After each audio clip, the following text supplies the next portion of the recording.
예, 그다음에 이제 제가 그 셋째인을 이제 얘기를 하겠습니다. 셋째인 보시면 셋째인도 아주 짤막하게 이제 돼 있습니다. 셋째인을 떼실 때 내가 들으니 셋째 생물이 말하되 오라 하기로 내가 보니 검은 말이 나오는데 그 탄자의 손에 저울을 가졌더라. 내가 네 생물 사이로서 나는 듯하는 음성을 들으니 가로되 한 데나리온의 밀 한 대요 한 데나리온의 보리 석대로다. 또 감람류와 포도주는 해치 말라 하더라. 그래서 뭐 언뜻 보기에 직관적으로 이거는 기근이다 이렇게 생각이 되죠. 저울이 나왔죠. 그리고 뭐 그 가격들이 나왔어요. 그죠? 가격이 딱 나와서 한 데나리온에 밀 한 대요. 한 데나리온의 보리 석대다. 한 데나리온 하면 보통은 이제 데나리온이란 단위가 노동자가 하루 일해서 버는 삭시 데나리온이래요. 그러면 우리나라 지금 현재 상황에서 뭐 한 노동자가 일용직이 나와가지고 노동했다. 그럼 얼마 벌어요? 한 5만 원 벌죠. 5만 원 정도 7만 원? 7만 원 정도 벌면은 그러면 뭐 7만 원 정도에 우리 밀 얼마 정도 사요?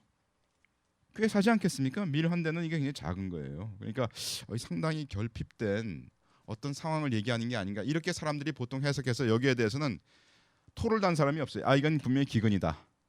예? 또 게다가 이걸 이제 매취하는 사람들이 아까 마태복음 24장에 그 주님이 말씀하실 때 뭐 첫째 기근과 지진이 있으리 그랬잖아요. 그러니까 아 이건 기근일 거다 이렇게 매취를 하거든요. 근데 이게 좀 이상해요. 제가 볼 때는 여기에 의문을 제기한 사람이 제가 찾아볼 때 아직도 없었어요. 근데 제가 의문이 좀 드는 게 여기가 해석이 안 되는 거예요. 또 감람류와 포도주는 해치 말라. 보세요. 만약에 이게 기근이라면 감람류와 포도주는 기근일 때 감람류와 포도주만 딱 살아남을 수 있어요?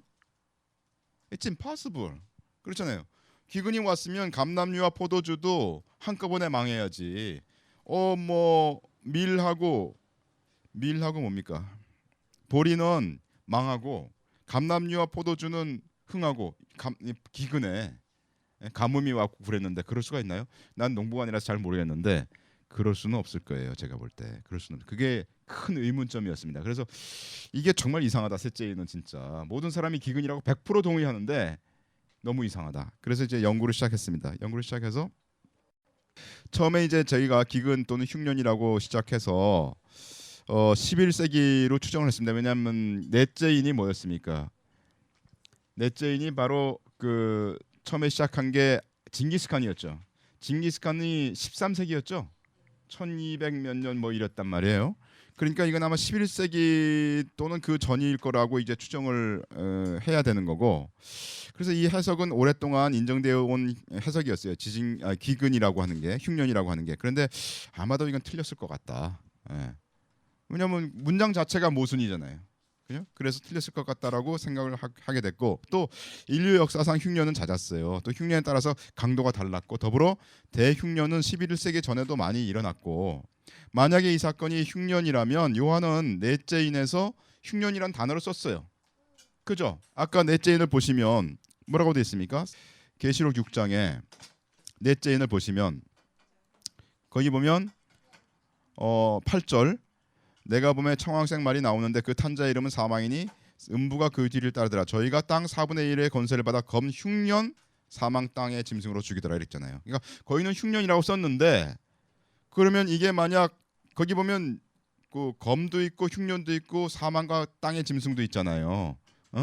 특히 세 가지 일이 진행이 되는데 그 사망과 땅의 짐승을 하나로 본다면 그때 세 가지 일이 복합적으로 진행되는데도 아주 분명하게 흉년이란 단어를 썼는데 여기 셋째인이 전체적으로 한 가지 일이고 흉년인데도 흉년이란 단어를 안 썼어요. 그건 이상하잖아요. 그것도 좀 이상해. 문학적으로 너무 이상해. 그죠? 그러니까 이거는 흉년이 될 확률이 좀 또 적어졌어요. 제가 볼 때. 그죠? 또 적어졌어.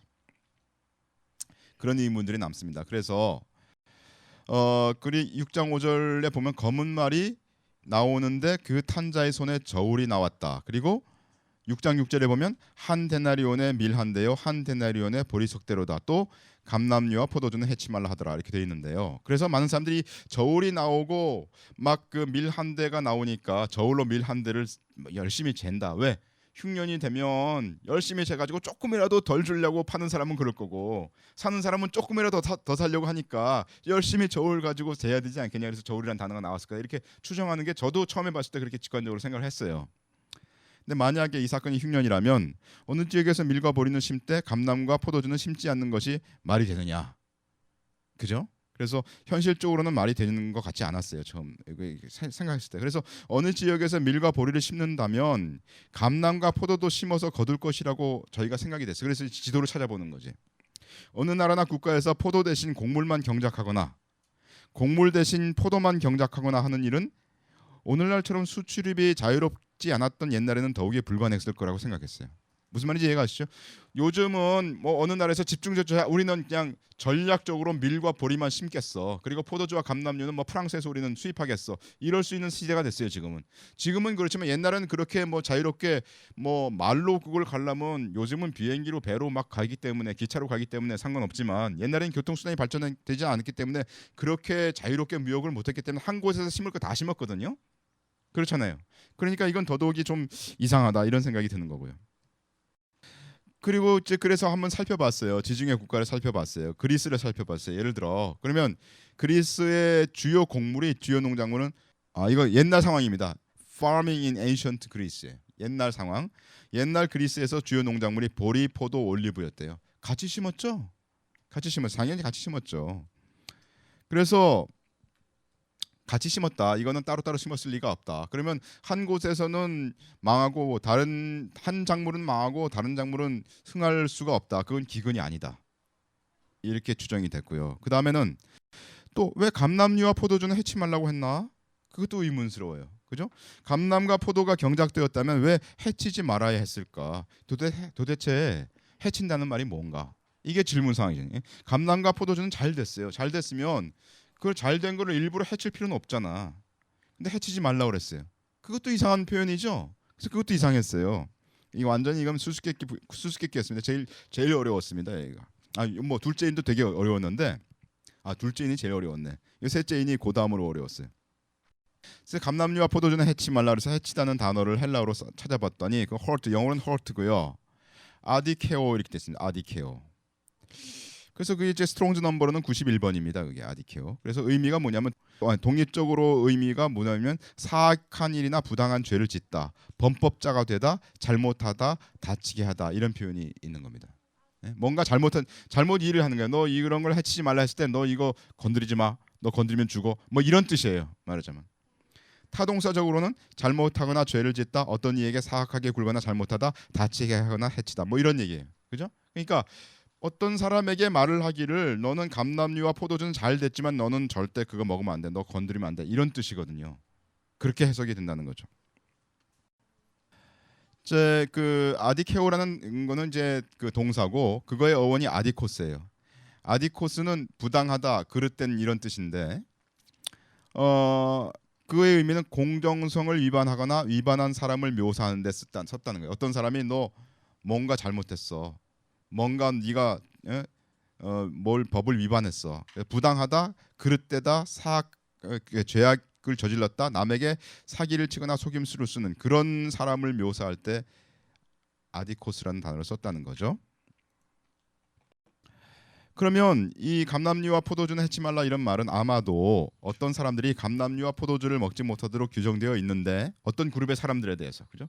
그 그룹의 사람들은 감남류와 포도주는 먹으면 안 돼. 그런데 만약 그들이 감남류와 포도주를 소유 또는 소모하려고 했을 때 그런 행동을 규정을 어기는 부당하고 그릇된 죄악의 범법한 일로 여긴 상황이 있었을 수 있다. 이렇게 추정되죠. 그죠? 어떤 부류의 사람들은 계급이 낮아가지고 감남류와 포도주를 못 먹는 거야. 감남류와 포도주를 먹는 부류의 사람이 따로 있는 거예요. 그래서 그 사람들이 너한테 이 부류 낮은 사람들한테 너 감남류와 포도주는 먹지 마 하고 얘기하는 상황이 발생할 수 있다는 얘기죠. 해치다는 단어의 의미 중 이 측면을 이해하고 나니까 13세기 이전에 특정한 사람들의 집단에게 이처럼 불리한 정치적인 규제가 있었는지에 관한 질문이 자연스럽게 생기게 됐어요. 이건 제가 이제 이걸 찾게 되는 이런 이제 과정들을 말씀을 드리는 거죠. 그 다음에 문제가 된 게 뭐냐면 검은 말이 나오는데 탄자가 손에 저울을 가졌다고 그랬어요. 근데 왜 저울을 가졌나? 이게 의문이 이제 다시 드는 거예요. 이걸 찾고 나니까. 왜냐하면 이 저울이라고 하는 단어는 자연스럽게 독자들로 하여금 셋째인을 음식이 부족한 환경에서 식량을 배급하는 사건으로 생각하게끔 만들죠. 그렇죠, 당연히. 예? 이거 레이션이라고 그러죠. 그러니까 사람들에게 식량 배급해 주는 거. 예? 예, 뭐 그런 거. 이 묘사는 다음 두 경우와 맞는 듯해요. 첫 번째, 흉년 동안 식량을 배급하는 그런 경우. 그렇지만 이 해석은 좀 틀릴 것이라고 가정이 됐어요. 두 번째, 어떤 특정한 사람들로 하여금 감람과 포도주를 먹지 못하게 하는 규제로 우리가 생각하게 됐어요. 그죠? 그래서 이제 첫 번째 상황은 아닐 거다. 배급 상황은 아니고 왜? 이게 흉년의 상황이 아닐 테니까. 그래서 그 흉년 동안 하는 건 아니지만 어떤 사람들로 하여금 감람과 포도주를 먹게 하는 거기 때문에 아마도 어떤 특정한 부류의 사람들에게는 밀과 보리만 좀 싸게 공급해주고, 그죠? 또는 싸게 공급해주지 않고 밀과 보리만 비싸게 공급해주는 거지. 하루 종일 노동하는데 데나리온이란 단어를 썼으니까 데나리온 단어 딱 쓰면요, 여러분들 딴 게 아니에요. 데나리온은 노동자랑 관련이 있는 거거든. 하루치에 하루치. 하루 먹고 하루 사는데 너 아주 네 노동력을 싸게 쳐주는 거지. 노동력은 아주 싸게 해가지고 열심히 하루 종일 수고해도 조금밖에 안 주는 거예요. 그런 상황인 거죠. 그래서 그 저울이란 단어가 이상하게 됐어요. 이 저울이란 단어를 찾아봤어요. 이게 주고스란 단어인데 주고스 뭐 보면은 이제 스트롱즈 넘버로 2218번이다 이런 얘기고요. 그래서 이 주고스를 찾아보니까 이게 의미가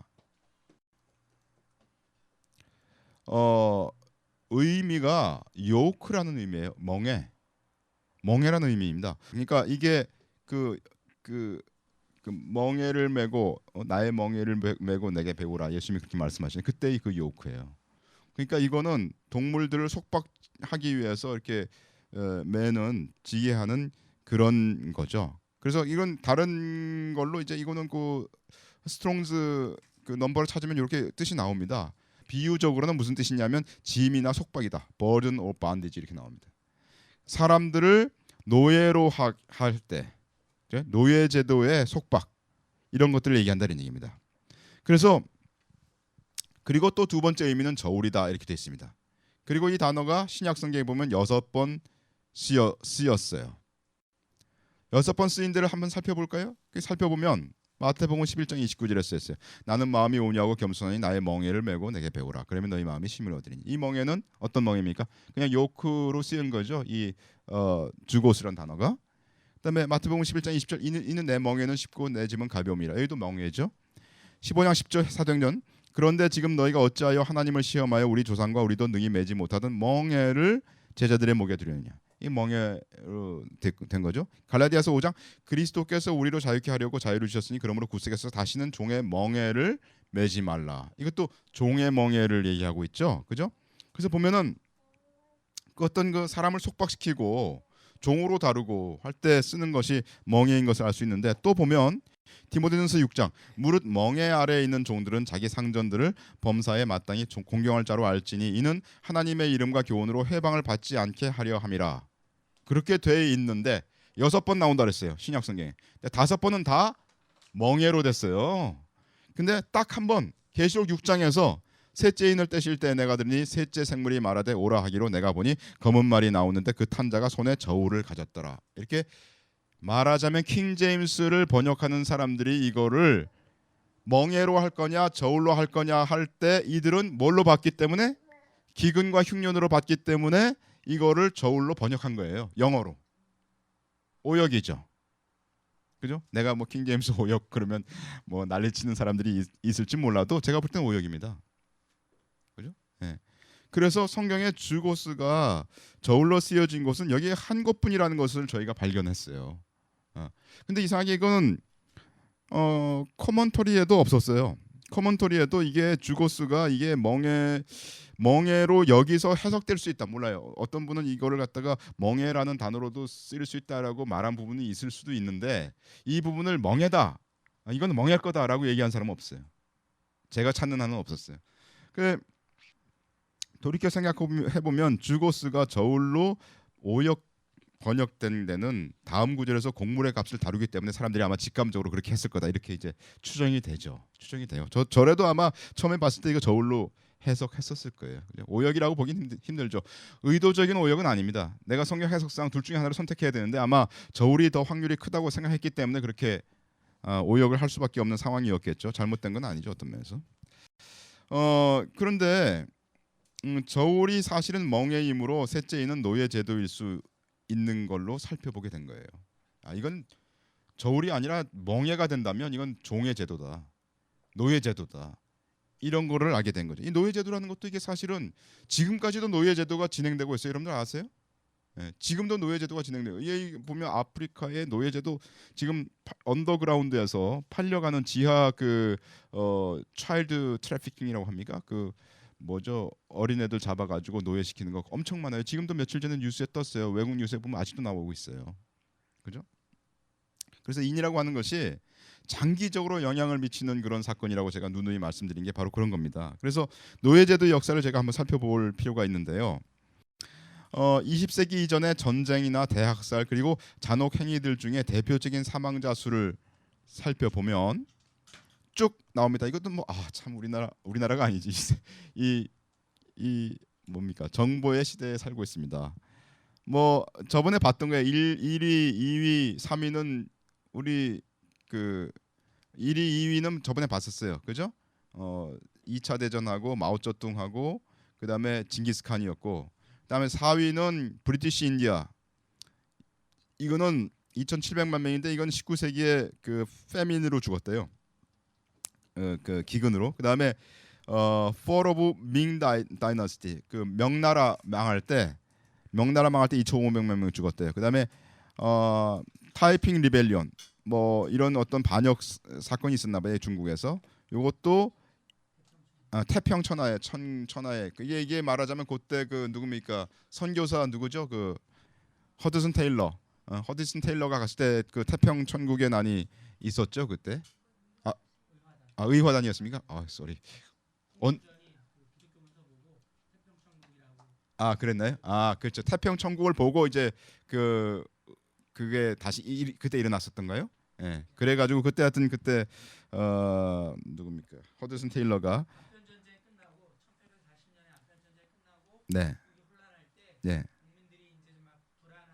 네. 네.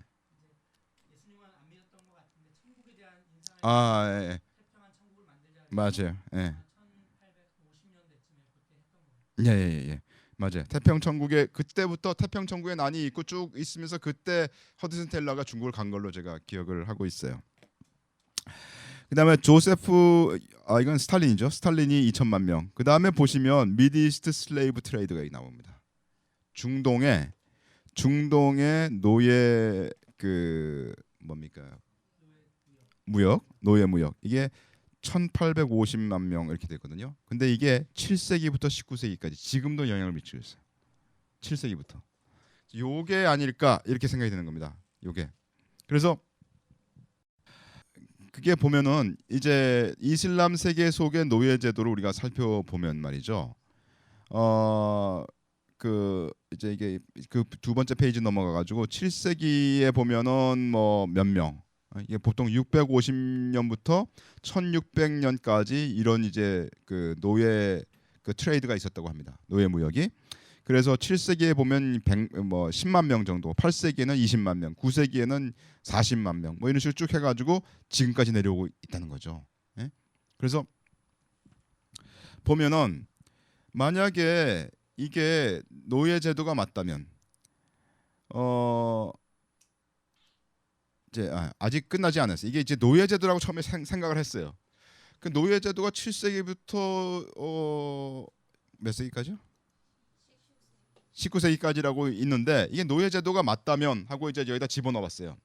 집어넣어봤을 때 저번에 제가 이제 계시록 맨 처음 강의할 때 제가 봤던 게 뭐냐면 첫 번째는 교황 체제였고 두 번째는 그때 중국의 안사 질환이라고 얘기를 했는데 이것도 아마 그때도 발표하면서도 좀 이상하다 이거는 이건 뭐 안사 질환이 지금 영향을 미치는 것도 없고 그리고 우리 뭐 교과서에서 들어본 것도 아닌데 안사 질환이 많은 사람이 죽었다고 하니 뭐 그냥 안사 질환이라고 하면서 제가 그때 뭐 이건 뭐 30% 정도 될 거다 뭐 그렇게 얘기했었던지도 몰라요. 근데 하여튼 안사질환을 얘기했었고, 그리고 아랍 노예 거리가 여기 세 번째인이라고 우리가 지금 추정을 한다면, 그리고 그다음에 네 번째는 징기스칸 유럽 대흉령 흑사병이 있고, 다섯 번째가 유럽 종교 전쟁 종교 개혁이 있고, 그다음에 여섯 번째 우리 했었죠. 리스본 대지진, 뉴잉글랜드 다크데이, 유성군, 수마트라 대지진이 있고, 그다음에 일곱 번째는 아직 말씀 안 드렸지만 이게 나중에 보시면 이제 퉁구스카 사건이라고 저는 보거든요. 그러면 이거 이제 일어난 시대들을 쭉 썼어요. 교황 체제는 217년부터 해서 538년까지 일어났고 해서 여기 옆에 이제 쓴 게 뭐냐면 그 일어난 시기에 서로 이제 그 간격들을 써본 겁니다. 처음에 538년 이건 뭐냐면 첫 번째 교황 체제가 217년도에 일어났으니까 안사 질환이 755년에 일어났다면 538년 동안 그게 간격이 있는 거고요. 이것도 좀 이상하죠. 너무 길죠. 그다음에 755년하고 아랍 노예 거리가 650년이면 이게 순서가 바뀐 거잖아. 그죠? 그러니까 이게 좀 이상했어요. 그다음에 650년에 징기스칸이 1206년이면은 그 사이가 또 이게 556년이 돼요.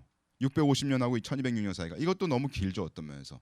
그래서 이게 아랍 노예 거래로 하면 650년이니까 이게 너무 앞당겨졌다. 650년이 될 리가 없다. 이거보다 좀 뒤에 있어야 될 거다. 이렇게 제가 생각이 됐어요. 그래서 이거는 노예 거래는 아닌 것 같다. 그럼 뭐냐 이게. 이렇게 된 거죠. 그리고 노예 거래일 때 노예한테 무슨 뭐 노예는 뭐 너 감람류와 포도주는 너 먹지 말라 이런 얘기는 안 했을 것 같거든요. 그냥 노예는 한 곳에다 놓고 쇠사슬에 묶여놨으니까 감람류와 포도주 있는 데까지 가지도 않았을 거예요. 예? 그죠? 그럼 안 왔을 것 같고 그건 뭐냐?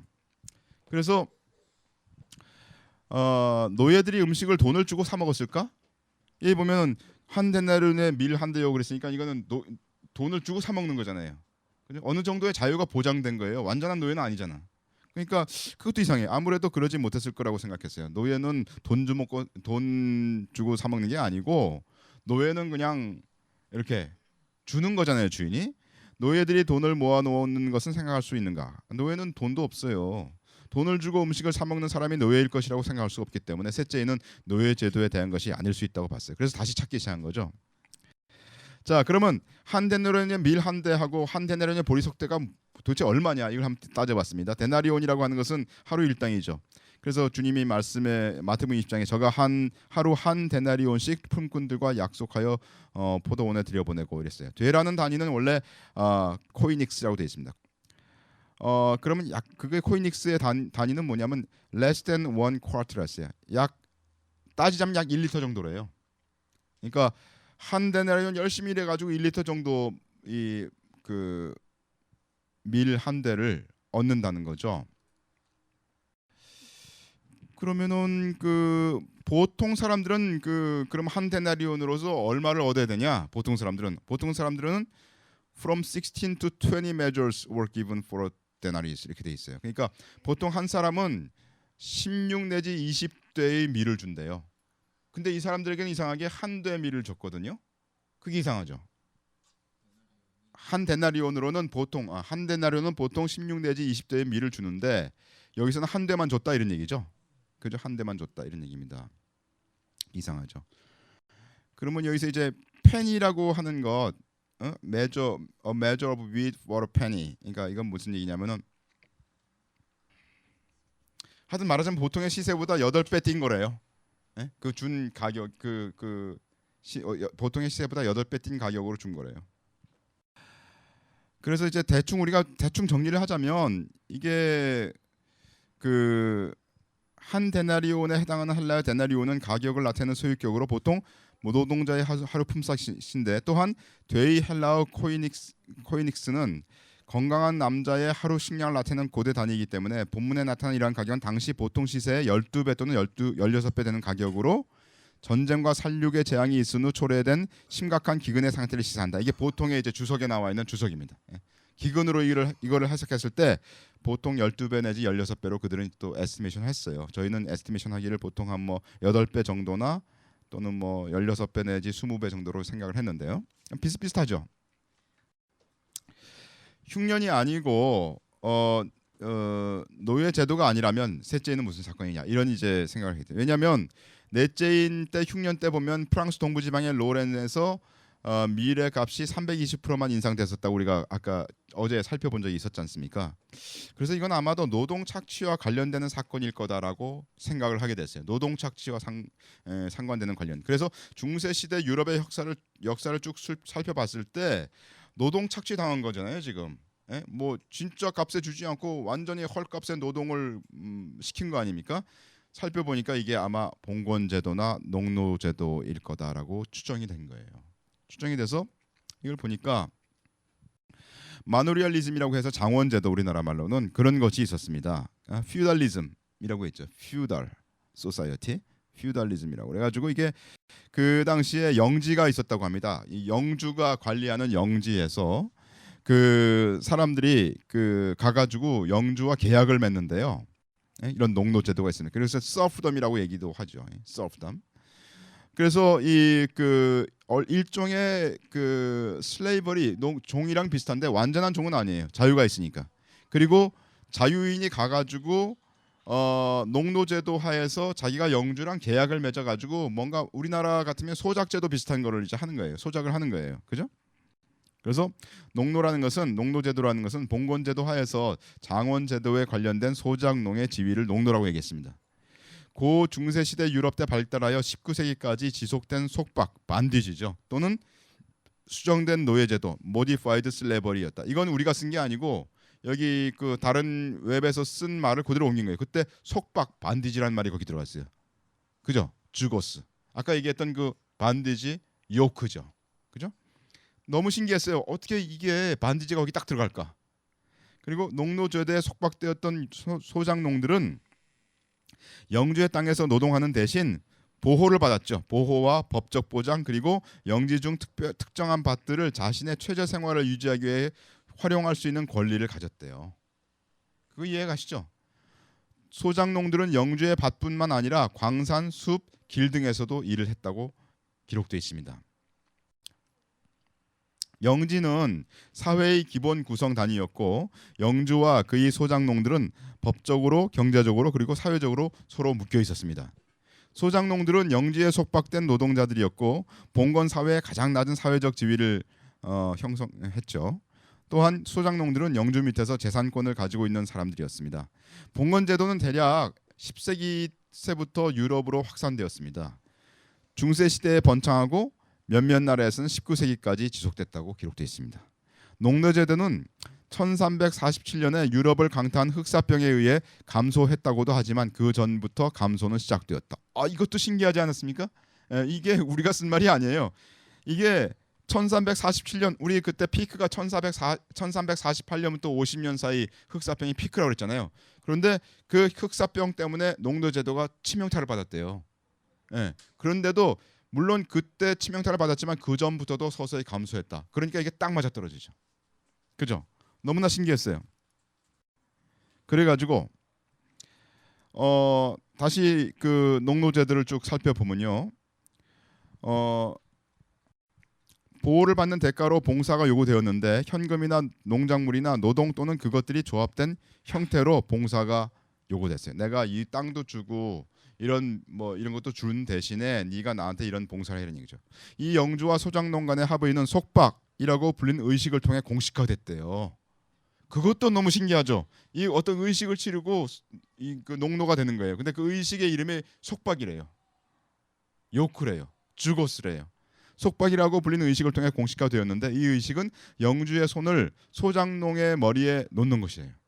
안수 같은 거 비슷한 거 하는 거죠. 봉신, 봉건 군주에게서 봉토를 받는 신하가 충성의 맹세를 할 때 권력자의 손 사이에 자기의 손을 놓는 것과 유사하게 그렇게 안수 비슷한 의식을 치렀다는 거예요. 그리고 그 의식의 이름에 속박이라고 불렸다는 거죠.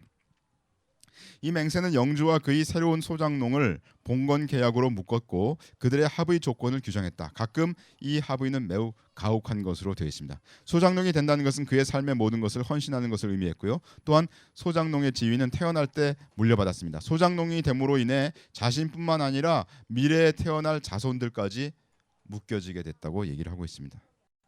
그게 이제 농노제도입니다. 그래서 소작농은 보통 세금과 수수료 등을 시기에 적절한 노동으로 지불했습니다. 주로 일주일에 며칠은 영주의 땅에서 일했고 남은 시간에 자신의 땅을 일구었다. 이렇게 됩니다. 자기 땅도 있고 영주의 땅도 있다는 거죠. 노동에 대하여 소작농은 세금과 수수료를 내는 것이 요구되었다. 세금은 그의 땅과 소유물의 감정 가격을 근거로 세금을 매겼다고 합니다. 수수료는 주로 현금보다는 농작물로 지불했습니다. 밀 수확 중 가장 좋은 것은 보통 영주에게 갔다고 합니다. 소작농의 가족 일원이 죽을 때는 상속인이 자신이 소유하던 땅의 권리를 유지할 수 있도록 추가의 세금을 냈다고 합니다. 그다음에 처녀가 다른 영지의 소작농과 결혼하고자 할 때는 자신의 영주를 떠나며 노동력을 감소시키는 대신에 요금을 내야 했다고 하고요. 소작농은 자신의 땅에 원하는 곡물을 심을 수 있었으나 세금은 주로 밀로 세금을 냈다고 얘기를 합니다. 그래서 이게 보면 그 또 이상한 것은 뭐냐면 칼 마르크스가 쓴 카피탈이라는 책 있지 않습니까? 칼 마르크스의 그 카피탈이라는 책에 이게 나와요. 거기 여기 빨간 줄로 제가 표시한 거 있죠, 여기 위에. Economic Structure of Capitalistic Society. 그 자본주의 사회의 경제 구조는 봉건제도 사회의 경제 구조에서 유래되었다 하고 칼 마르크스가 얘기를 해요. 봉건제도의 붕괴가 자본주의의 뼈대를 제공했다 이렇게 얘기하고 있습니다. 그러니까 이게 이 인 사건이 그냥 그 인 사건이 아니라 지금 현재 우리가 얘기하는 캐피탈리즘이 바로 그때부터 출발하는 걸로 이제 나오는 거죠. 칼 마르크스의 카피탈이 계속 돼 있습니다. 임금 노동자와 자본주의자를 탄생시킨 발전사의 기점은 노동자의 노예 신분이었다. 이거죠. 자본주의의 발전은 노예 신분이 변형된 형태로서 봉건제도의 노동 착취가 자본주의의 노동 착취로 탈바꿈한 것이다. 이건 물론 칼 마르크스의 견해지만 지금 우리가 이제 예를 들어 어떤 조그만 월급 받고 뭐 여러 가지 노동을 하고 있잖아요. 그런 게 그때부터 시작된 농노제도의 연속성상에 있다 하고 칼 마르크스는 보고 있는 거예요. 그래서 그들을 해방시켜라 이런 얘기겠죠. 칼 마르크스는. 그래서 보면 봉건제도의 농노제도는 10세기 때부터 있었고요. 농노제도에서 자본주의로 변천됐다고 칼 마르크스가 얘기했고 자본주의와 노동 착취의 설립이 그때부터 됐다고 어떤 면에서 볼 수 있다라고 얘기를 하고 있는 거죠. 이게 이제 셋째인입니다. 이제 여기까지 점심 먹기 이제 마쳐야 될 것 같은데요. 뭐 질문 있으시면 셋째인까지 해서 그건 제가 볼 때 감남류와 포도주는요 그 위에 높은 사람들이 높은 계급에 있는 사람들이 영주나 그 뭐 친구들이나 거기 있는 사람들이 먹는 것 같아요. 그러니까 이 농노들은 그거를 경작은 하되 자기가 먹지 못한다는 거죠. 그렇게 된다는 거죠. 그러니까 이게 딱 맞아 떨어지죠. 가뭄의 얘기가 아니고. 우리가 인을 지금 4개 끝냈나요? 대충 5개 끝냈습니까? 우리 첫째 인 했고, 셋째 인 했고, 넷째 인 했고, 여섯째 인 했고, 5번째 인 했나요? 했어요? 많이 했네요. 이제 둘째인만 하면 메이저인이 이제 7째인 빼놓고 다 끝나게 됩니다. 둘째인을 하겠습니다. 둘째인도 역시 2절밖에 없는데요. 계시록 6장 3절 4절입니다. 둘째인을 떼실 때 내가 들으니 둘째 생물이 말하되 오라 하더니 이에 붉은 다른 말이 나오더라. 그 탄자가 허락을 받아 땅에서 화평을 제하여 버리며 서로 죽이게 하고 또 큰 칼을 받았더라. 우리 이제 첫째인을 거짓 선지자라고 봐서 그것이 미혹하는 어떤 자들이 이제 그런 시스템을 이제 만드는 거였는데요. 그 첫째인을 217년부터 시작해서 538년도에 확증된 확립된 그런 것이라고 본다면 그 다음에 일어날 것이 이제 둘째인이다 이렇게 볼 수 있고요. 직관적으로 우리가 이게 딱 봤을 때 칼도 나오고 붉은 말이라고 그러니까 이게 피 색깔이고 그리고 땅에서 화평을 제하여 버리며 서로 죽이게 하고 그랬으니까 이건 아마 전쟁일 거다 이렇게 이제 우리가 생각할 수 있죠. 그래서 이제 처음에 우리가 생각할 때는 이제 그냥 위키피디아를 딱 펴가지고 요 당시에 일어났던 전쟁들이 뭐냐 이걸 이제 쭉 살펴봤었습니다.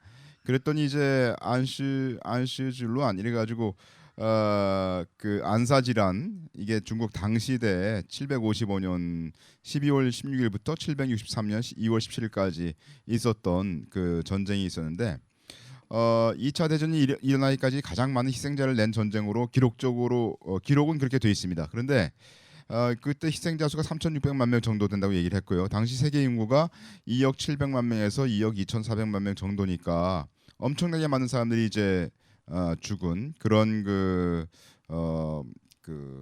난이다 이렇게 이제 우리가 얘기를 했었는데 또 이제 보면 이게 옛날 자료인데 옛날 자료이기 때문에 사람들이 이제 3,600만 명 죽었다는 게 말하자면 사람들이 이중으로 카운트된 적도 많고 사람들이 막 도망가서 없어진 것도 카운트된 것도 많고 뭐 이런 게 많대요. 거기 이렇게 그런 설명들이 써 있더라고요. 그래서 희생자 수가 3,600만 명이 그렇게 많지 않을 수도 있다 이런 것도 있고 그렇지만 하여튼 이 해석이 옳을지도 모르지만 그러나 다른 인들의 해석을 이제 고려해 볼 때 누누이 얘기하지만 인해 사건이라고 하는 것이 어떤 그 사건 자체만으로의 의미를 가지는 것이 아니라 인류 역사상 계속적으로 영향을 끼치거나 반복되는 어떤 사건들 중에 첫 번째 또는 어떤 그런 원형 표본이 되는 사건으로 우리가 인을 생각해야 되기 때문에 그죠? 지금까지도 계속 영향을 미치는 그죠? 그래서 예를 들어 첫 번째 인도 그랬었죠. 첫 번째 인은 거짓 선지자가 지금도 나온다고 얘기했고 세 번째 인은 뭐였습니까?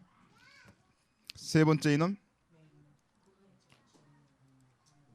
농노제. 이거는 지금도 우리가 그 영향을 미치는 거죠. 우리가 지금 그 사람들이 정말 그 종이 되어서 이렇게 그 싼 노동에 시달리면서 사는 이런 문제, 자본주의 이런 것들이 좀 문제가 될 수 있고, 그다음에 넷째는 보면 이게 이제 어떤 뭐죠? 역병 같은 거 그런 것 지금도 영향 미치지 않습니까? 조리독감이나 이런 뭐 여러 가지 것들 또는 뭡니까 흉년, 흉년 이런 것들이 아직도 영향을 미치고 있고 그다음에 다섯째는 크리스찬들이 이제 죽임을 당하는 건데 이것도 이제 말세에 가서 적그리스도가 와서 엄청난 희생을 우리 적그리스도가 우리 형제들을 죽일 거를 얘기하고 있고 지금도 형제들이 죽어 나가고 있거든요. 무슬림 국가 같은 데서는 보면 그죠? 그래서 이런 것들이 또 얘기를 하겠지만은 일곱째 인과 일곱째 나팔 이런 것들을 얘기하겠지만 하늘의 1월 성신의 징조의 변화들이 이렇게 있는 것들을 주님이 말씀하셨어요. 그래서 이런 모든 그 사건들이 원형으로서 또는 첫 번째 일어났던 커다란 사건이나 이런 것들로 우리 이제 기록이 되는 거거든요. 그래서 이제 안사 질환을 생각해 볼 때 전쟁의 한 종류로 볼 수 있는 반란인데 이게 안사 질환이 반란인데 이것은 인류 역사에 가장 큰 영향을 미친 것으로는 별로 보지 못할 수 있지 않을까 이렇게 이제 생각이 된 겁니다. 그때 이제 그래서 이것 좀 이상하다. 중국 저쪽에서 벌어진 게 그 당시 뭐 기독교랑 주님의 어떤 사건이랑 무슨 관계가 있는지 그래도 무슨 관계가 있어야 이게 말이 될 것 같은데 이런 생각이 들었고요. 그래서 땅에서 화평을 제하여 버린다 그랬는데 이 화평이란 말을 이제 보면 에이레네라는 이제 헬라어인데요. 그 의미를 좀 살펴봤습니다. 첫 번째 의미는 뭐냐면 국가의 평온이다. The state of national tranquility. 그래서 국가의 평온 이렇게 얘기했고 그건 이제 어디로부터의 국가의 평온이냐? 보통은 뭐 여러 전쟁이나 이런 뭐 난으로부터의 평온한 상태를 의미한다 이렇게 얘기하고 또는 개개인 사이의 화합이라고 얘기할 수도 있어. Peace between individuals. 그래서 어떤 사람들 사이에 그 화합이 잘 돼서 얘기되는 거. 그 다음에 이제 여기 보면 보안 문제가 나옵니다. 보안, 안전, 번영, 행복. 이런 것들이 나오죠. 또는 이제 네 번째 뜻은 뭐 메시아의 구원을 주시는 평화 이런 거에도 에이르네라고 우리가 쓸 수 있다 이렇게 되어 있는데요. 우리가 특히 주목한 건 뭐냐면 요새 보면 그 정치자들이 얘기하는 그 말 중에 security and prosperity 그 말이 무진장 많이 나와요. 그거 아세요, 여러분들? 뭐죠? 안전과 안보와 번영. 이 얘기군요. 안보와 번영. 여기 보안이라고 했지만 안보, security and prosperity.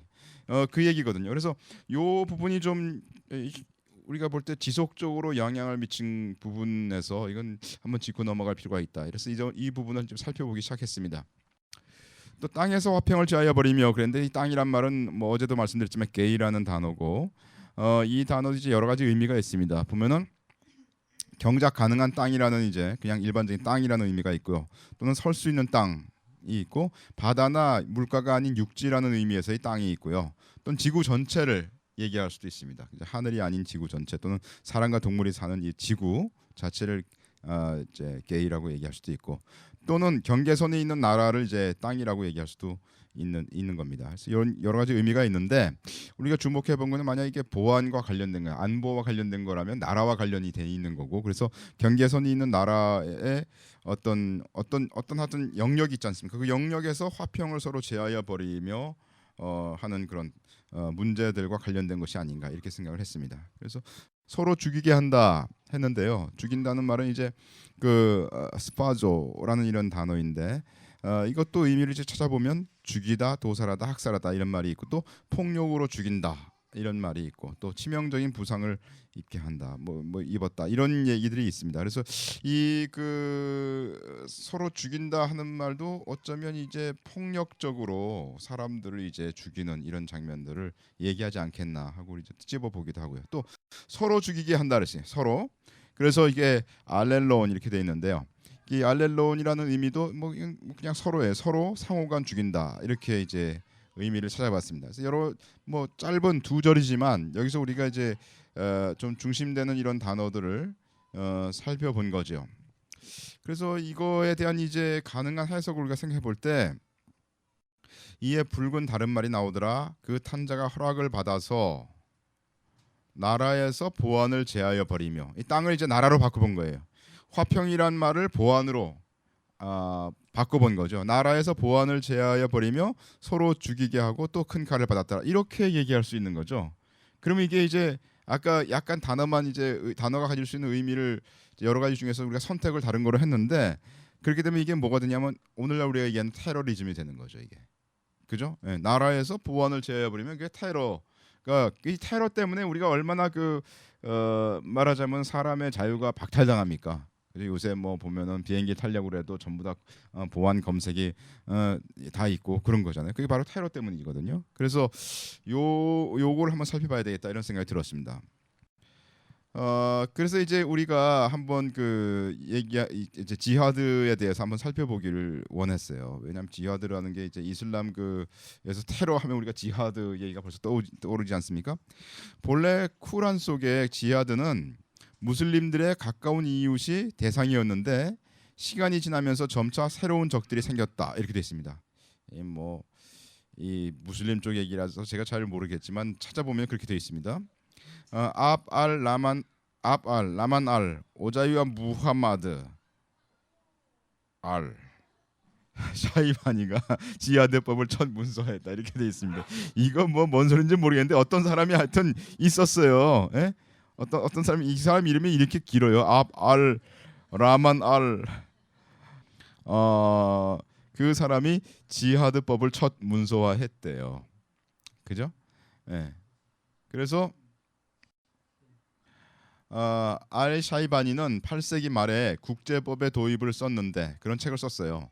그런데 이 책은 불신자들에게 지하드를 하는 자세한 지침을 제공해서 무슬림 법 아래 비무슬림인들을 취급하는 지침도 제공했다 이렇게 되어 있습니다. 이게 8세기 말이에요. 그래서 말하자면 지하드 하는 법을 갖다가 제공한 그런 교과서인 거죠. 칼리프 제도는 그 이슬람의 처음 설립된 정부 체제이며 첫 칼리프는 632년부터 661년 기간 동안에 다스렸다. 이 칼리프 제도라는 거 아시죠? 여러분 이슬람에서 요새도 그런 말이 나면 칼리페이트 이런 말이 나오거든요. 칼리페이트는 뭐냐면 이슬람 정부가 들어서는 거예요. 그래서 이슬람의 말하자면 종교 지도자가 정치 지도자가 되는 그런 나라를 세우려고 하는 것이 칼리페이트라고 얘기를 하는데 그런 칼리프 제도가 처음 생긴 게 632년에서 661년 기간 동안에 생긴 거예요. 요새도 보면 여러분들 뭡니까 거기 아랍의 뭐라 그러죠? 아랍의 봄 이런 얘기 하잖아요. 재작년에 일어났던 자스민 혁명부터 시작해서 거기가 어느 나라였죠?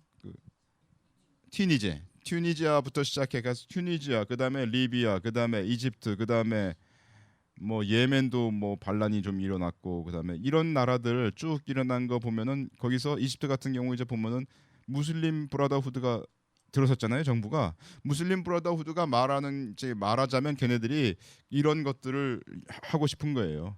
말하자면 무슬림 정부가 들어서서 그 무슬림의 제도에 의해서 정치를 하고 나라를 다스리고 싶다. 이게 그들의 꿈인 거죠. 그래서 이게 지금까지도 이게 지금 세계의 보안을 없애버린 그런 지침서입니다. 말하자면 이게 그 시조가 되는 거예요. 이게 그걸 이제 볼 수가 있는 거죠.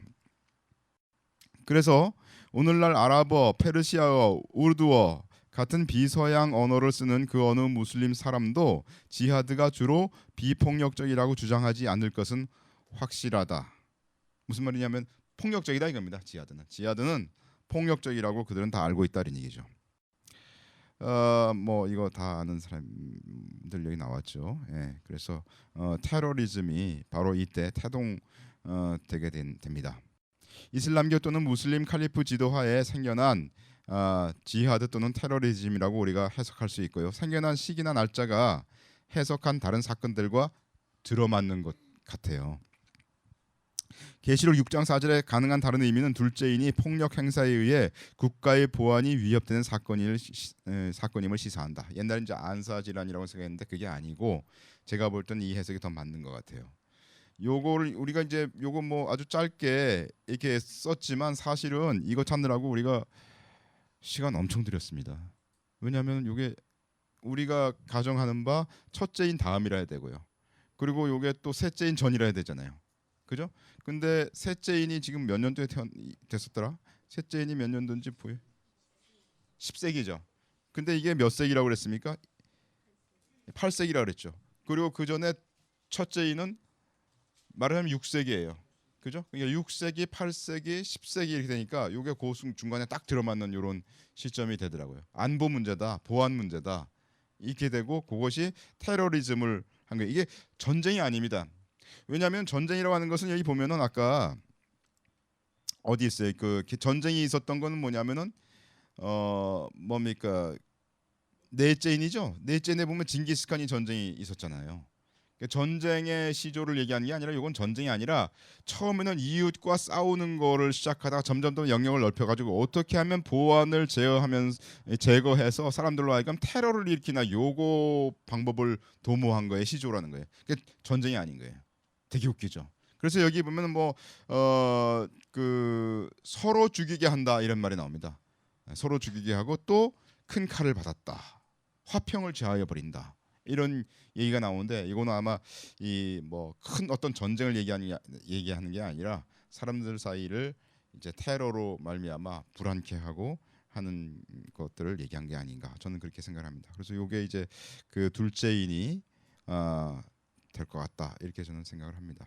옛날 해석보다는 조금 더 맞을 확률이 커지지 않았나 이렇게 생각이 듭니다. 여기까지 뭐 질문 혹시 있으십니까? 굉장히 빨리 지나는데 이게 사실 제일 어려운 거였어요. 이 테러리즘 찾는 게 제일 사실은 어려웠습니다. 첫 번째인 그 교황권 확립을 네. 6세기로 하는 게 제도화된 것 때문에 6세기로 붙인 거예요. 네네. 제도가 확립된 거예요. 그러니까 처음 시작된 거는 3세기고 그 다음에 확립되기까지 몇백 년이 걸린 거죠. 예. 그 완성 볼 때가 6세기로 보통 사람들이 봐요. 그거를. 예, 그건 제 의견이 아니고. 아마 제가 볼 때는 그 아까 말씀하신 것처럼 그 무슬림의 일어남, 무하메드의 탄생부터 시작해서 탄생 당시 그건 아니지만 하여튼 그가 뭐 나라를 일으켜 세우고 규합했잖아요. 세력들을 규합해 가지고 전쟁 일으켜 가지고 뭐 이렇게 해 가지고 이제 그 일어났던 그거랑 관련이 있는 것 같아요. 이것도 제가 볼 때는. 그죠? 이게 그냥 동떨어져서 지하드만 딱 얘기하는 게 아니라 어쩌면 그거를 같이 관련해서 첫 번째 아까 500 몇 년도까지 일어났지 않습니까? 그 저기 카톨릭 교황권이 확립된 게 그다음에 600 몇 년도에 이게 무하메드가 일어나는 거 아니에요. 그게 아마 같이 연관되는 건 맞겠네요. 예. 그래서 그게 맞을 것 같습니다. 그렇죠. 무슬림이 사실 그 지금으로 하면 세력이 엄청 크지 않습니까? 그 종교 세력이. 근데 무슬림의 그 일어남이 성경에 기록되어 있는 것이 맞겠죠. 예, 좋습니다. 저 이것만이 아니라요. 네. 제가 오늘 이사야 34장을 보고 큐티를 했는데 거기도 이제 하늘에 어제 언급하셨지만 하늘의 만상이 뭐 말리고 별이 떨어지고 한 것 계시록에 있던 그 똑같은 말씀이 나와 있는데 지금 계시록에 나와 있는 이 말씀을 진짜 세계사에서 일어난 것들로 이렇게 볼 수 있다면 다니엘서나 뭐 스가랴나 뭐 이사야나 이렇게 나오는 네. 어떤 사건도 실제로 일어난 그 일정한 어떤 역사의 걸로 볼 수 있는데 그걸 네. 어떻게 알 수 있는 거죠? 그런 것도 이제 일어날 거라고 저희는 봅니다. 예를 들어서 요번에 제가 그 동영상 올린 것 중에 이사야 17장 올렸거든요. 이사야 17장 보면은 여기 보면 17장 1절에 보면 다메섹에 관한 경고라. 다메섹이 장차 성읍 모양을 이루지 못하고 무너진 무더기가 될 것이라. 이렇게 돼 있거든요. 근데 다메섹은 이제 시리아의 수도 다마스커스 아닙니까? 그런데 다마스커스를 여러분들이 찾아보시면 다마스커스는 한 번도 무너진 적이 없는 고대 도시의 그 모습을 갖추고 있는 아주 전형적인 도시가 다마스커스예요. 예. 근데 성경은 무너질 거라고 그랬거든요. 그러니까 이건 아직 예언이 성취되지 않은 그런 거예요. 그래서 다마스커스는 분명히 무너집니다. 왜냐하면 아직 무너진 적이 없기 때문에. 그래서 요번에 이제 시리아 사태가 지금 계속 뭐 확장되고 있지 않습니까? 시리아가 요새 터키랑도 약간 문제가 더 생기고 이스라엘이 지금 폭격을 한 상태고, 그래서 그 시리아 내전이 지금 어떻게 될지 모르는데 요때 무너질지 아니면은 보면 여기 보면은 여기 시리아 사태를 가만히 보시면은요, 여기 어디 있더라? 하루 아침에 무너진다고 돼 있어요. 여기 보면 14절이요? 보라 저녁에 두려움을 당하고 아침 전에 그들이 없어졌나니 이는 우리를 노략한 자의 분깃이요 우리를 강탈한 자의 보인이라. 그래서 우리를 노략한 자가 이게 아마 이제 시리아 세력을 얘기하는 것 같아요. 다메섹 쪽에 있는.